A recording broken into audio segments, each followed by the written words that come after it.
कभी ये गलत, कभी वो गलत, कभी सब गलत। ये ख्याल पुख्ता जो खाम थे मुझे खा गए। इस सीजन का हमारा पहला एपिसोड श्री राम नवमी को प्रसारित हुआ था, आज से 2 हफ्ते पहले। और तब से इस देश में गर्मी बहुत बढ़ गई। तब से इस देश में काफी तोड़फोड़ भी हुई। कई लोग कई तरह की बातें करेंगे। कई दुकानें टूटी, कई घर टूटे, लेकिन इसी के साथ कुछ और भी टूटा। कई लोगों के भ्रम टूटे और कई लोगों के मुगालते भी टूटे। इन टूटी हुई कड़ी को जोड़ने की कोशिश करते हैं आज के इस एपिसोड में। आप देख रहे हैं सियासत, यह है शॉकवेव नेटवर्क। मैं प्रतीक, आपकी खिदमत।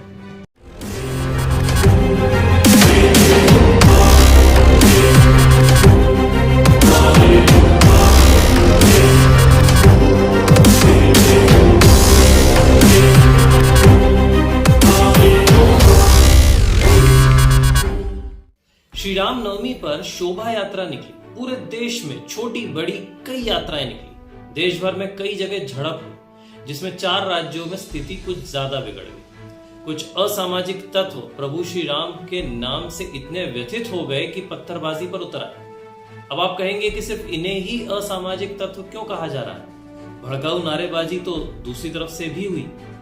आप एक बात समझिए कि यूं तो हम किसी भी भड़काऊ भाषण, बयान या नारे को न कभी सपोर्ट करते हैं न कभी करेंगे, लेकिन इसमें एक बड़ी बात निकल कर आती है कि ना तो नारेबाजी को लेकर पुख्ता सबूत दिखाए गए, ना ही इनके खिलाफ कोई रिपोर्ट लिखाई गई।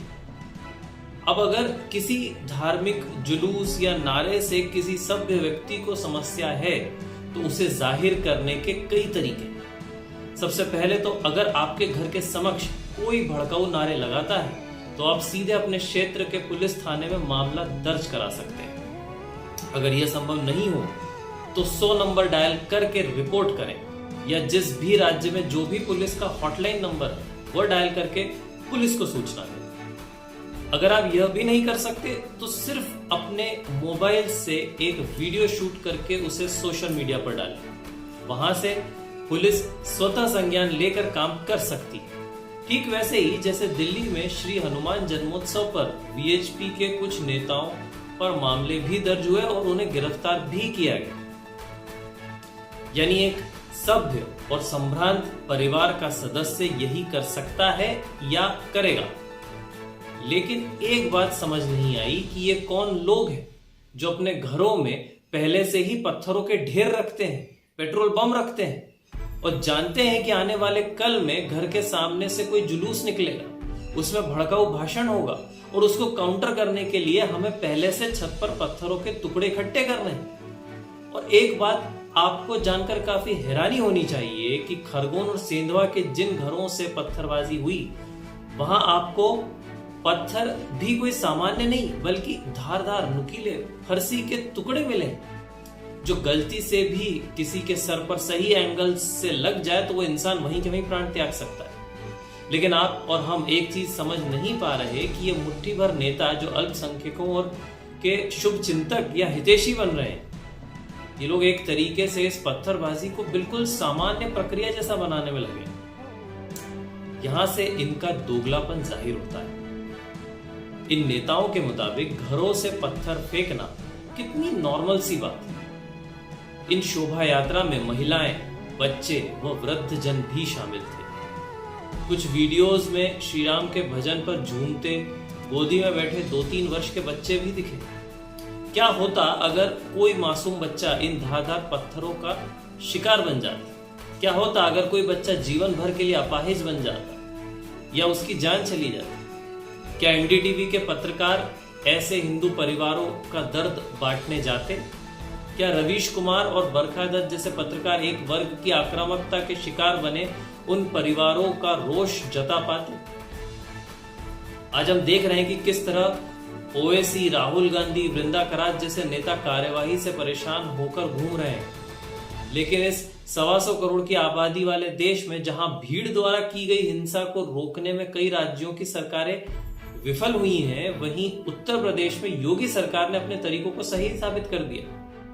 देश के सबसे ज्यादा जनसंख्या वाले राज्य में श्री राम नवमी पर कितनी शोभा यात्राएं निकली, पर एक भी झड़प नहीं हुई।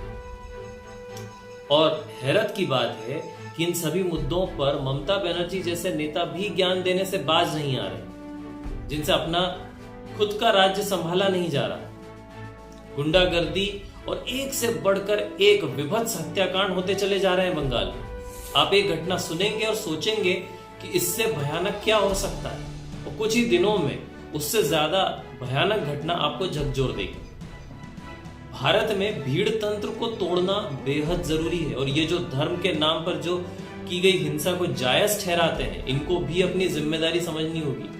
आप धर्मों को लेकर पक्षपात नहीं कर सकते। गलत काम करके उसे जायज ठहराना और फिर कानूनी कार्रवाई को लेकर विक्टिम कार्ड खेलना, ये सब कुछ बंद करना होगा। और ये जो एक समुदाय के लिए आपने आजादी के दरवाजे खोल रखे हैं, इनकी हद क्या है और कहां तक है। कश्मीर में आपने इन्हें सताया हुआ घोषित कर दी, इसलिए उनका हथियार उठाना भी आपने जायज ठहरा दिया। जबकि अनगिनत यातनाएं सहने के बावजूद जब कश्मीरी पंडितों ने न हथियार उठाए न आवाज, और अब कई साल बाद जाकर एक फिल्म बना ली, तो उसमें भी शांति दूतों को समस्या हो गई। एक भी शांति दूत ने यह खेद नहीं जताया, ना ही संवेदना व्यक्त की, बस इसे प्रोपेगेंडा का नाम देख के हल्के में उड़ा दिया। बाकी सबकी छोड़िए, इस देश की राजधानी दिल्ली के मुख्यमंत्री अपने पद की गरिमा को तार तार करते हुए भरी विधानसभा में इस फिल्म का मजाक उड़ाते हैं। ये पोस्टर भी नहीं लगवाएंगे झूठी फिल्मों के, कम से कम यार ये पिक्चर का प्रमोशन करना तो बंद करो। ये गंदे लगते हो तुम लोग। कह रहे हैं कश्मीर फाइल्स टैक्स फ्री करो, अरे यूट्यूब पे डाल दो, फ्री हो जाएगी। आपको इज्जत मिलेगी, सम्मान मिलेगा, आपसे कतई झूठे नारे नहीं लगवाएंगे। राष्ट्र निर्माण में आपको साथ लेंगे, हम राष्ट्र निर्माण करेंगे आपके साथ मिलकर। ये पोस्टर भी नहीं लगवाएंगे झूठी फिल्मों के, ये पोस्टर भी नहीं लगवाएंगे झूठी फिल्मों के। एक ऐसी फिल्म जिसने लोगों को पहली बार कश्मीरी पंडितों के दर्द से राब्ता करवाया। दोस्तों, इस देश में एक भयानक दिमागी दिवालियापन सा आ गया है, जहां लोगों को धार्मिक तुष्टीकरण दिख ही नहीं रहा। क्या आप लोगों को नहीं दिख रहा कि किस तरह आजादी के पहले से इस देश में एक समुदाय को अधिक महत्व दिया जा रहा है और एक समुदाय को बिल्कुल बैक सीट पर फेंक दिया जा रहा है। और ये सब करके भी दोनों में से किसी भी समुदाय का फायदा नहीं हुआ। आप देख ही रहे हैं, समस्या यह है कि हमने कई गलत चीजों को नॉर्मलाइज कर दिया। आप परेशान हैं, पत्थर फेंकिए, नॉर्मल है।